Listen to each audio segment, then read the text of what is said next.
Did you wake up to rains and hailstorm this morning? And did you meet serpentine queues of vehicles on your way to work? Well, chances are that many of you did.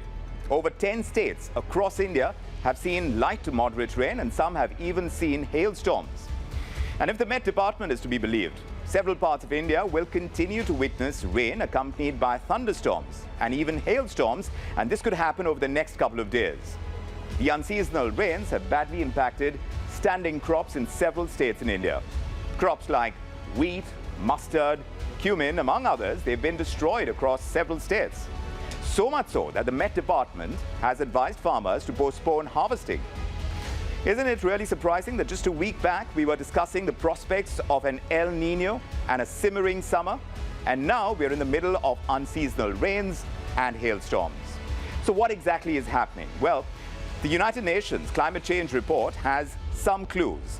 A report released by the UN's Intergovernmental Panel on Climate Change, IPCC like it's called, has warned that the world will surpass the critical threshold of 1.5 degrees Celsius by early 2030s.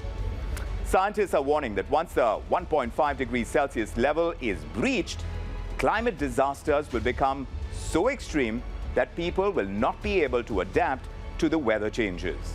And the report goes on to warn that famines, heat waves, and infectious diseases could claim millions of lives by the end of the century. So dire is the crisis that the United Nations Secretary General António Guterres has called the IPCC report a how-to guide to defuse the climate time bomb. Further, the United Nations chief has demanded developed countries like the United States to eliminate carbon emissions a decade earlier than planned. And emerging economies like India, as well as China, have also been asked to hasten their efforts to cut down carbon emissions.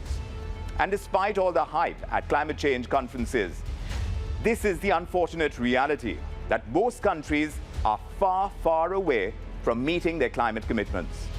Forget limiting global average temperatures at 1.5 degrees Celsius. The IPCC's synthesis report has warned that the Earth may warm by a shocking 3.2 degrees Celsius by the end of the century. And this would translate to unprecedented rise in sea levels, the extinction of hundreds of species, and large-scale migration. So what is crystal clear is that the world is sitting on a ticking time bomb.